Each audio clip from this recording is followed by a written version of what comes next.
রেঁধেছি আজ ভেটকি দিয়ে শেরখানেক দই। তা বলছি রান্না যে করবেন হাতা খুন্তি কই? আগে যান চটপট হাতা খুন্তি নিয়ে আসুন। আচ্ছা, তার আগে মাছটাকে নুন হলুদ আর সর্ষের তেল দিয়ে ভালো করে ম্যারিনেট করে দিয়ে যান। অনেকে মাছ শুধু নুন আর হলুদ দিয়ে ম্যারিনেট করে দেয়, সর্ষের তেল ইউজ করে না। এর জন্য বলে রাখি, প্রথমেই মাছটা ম্যারিনেট করার সময় সর্ষের তেল দিলে মাছের যে র স্মেল সেটা অনেকটাই নিউট্রালাইজ হয়, আর হলুদের কালার অ্যাবসর্পশনটা অনেকটা বুস্ট হয়। এবার যান আগে হাতা খুন্তি নিয়ে আসুন, তারপর বলছি কি করতে হবে। বাহ, এত তাড়াতাড়ি চলে এসছেন।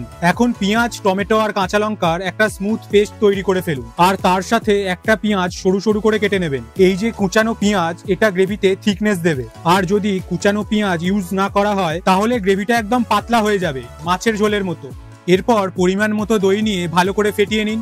আচ্ছা, কোন ইনগ্রেডিয়েন্টস কত পরিমাণে দিতে হবে সব ডেসক্রিপশন বক্সে লেখা আছে, গিয়ে চেক করে নিন। এবার রান্নাঘরে আসুন, মাছ ভাজতে হবে তো। প্রথমেই সর্ষের তেল নেবেন একটু বেশি করে, তেল ভালো করে গরম করে নিয়ে তবেই মাছ ছাড়বেন, না হলে কিন্তু কড়ার গায়ে আটকে যাবে। এর ফলে মাছটা ভিজুয়ালি অ্যাপিলিং থাকবে না, আর এমনিতেও মাছটা বেশি ভাজা যাবে না, কারণ এর পিছনে আছে টেক্সচার আর ফ্লেভার ফিলোসফি। ভেটকি মাছ এমনিতেই সফট আর ফ্লেকি হয়, তাই বেশি ভাজলে টেক্সচারটা রাবারি আর ড্রাই হয়ে যাবে। আর তাছাড়াও ভেটকির মধ্যে যে সুইট ওয়াটার ময়েশ্চার থাকে সেটা যদি দইয়ের সাথে ব্লেন্ড হয় তাহলে মেল্ট ইন মাউথ ফ্লেভার দেয়। মাছ বেশি ভাজলে এই ফ্লেভারটা নষ্ট হয়ে যাবে।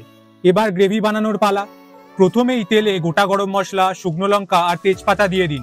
তারপর কুচানো পেঁয়াজগুলো দিয়ে ভালো করে ভেজে নিন। পেঁয়াজ ব্রাউন হয়ে এলে তার মধ্যে চিনি আর আদা রসুনের পেস্ট দিয়ে হালকা কষিয়ে নিয়ে পেঁয়াজ আর টমেটোর যে পেস্টটা বানিয়েছিলেন ওটা দিয়ে দিন।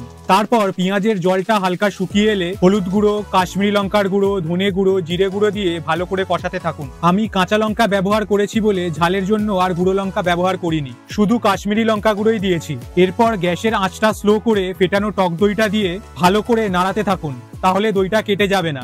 মশলা ভালো করে কষা হয়ে মশলাতে ভালো কালার আসলে 2 থেকে আড়াই কাপ মতো জল দিয়ে দিন। এই পর্যায়ে বলে রাখা দরকার যে জল খুব বেশি দেবেন না, পারলে একটু কম দেবেন, তাতে কোনো অসুবিধা নেই। জল বেশি হয়ে গেলে ডিশের মধ্যে গ্রেভি আলাদা আর মাছ আলাদা লাগবে, পুরো ডিশটাই একদম দেখতে খারাপ লাগবে। এখন গ্রেভি ভালো করে ফুটে উঠলে মাছগুলো হালকা হাতে ঝোলে ছেড়ে ভালো করে ফুটিয়ে নামিয়ে নিন, গরম মশলা, ঘি আর ধনেপাতা কুচি দিয়ে।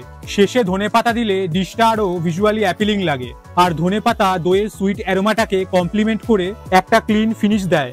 তাহলে আশা করছি এই রেসিপির সবকটা স্টেপ আপনাদের কাছে খুবই ক্লিয়ার।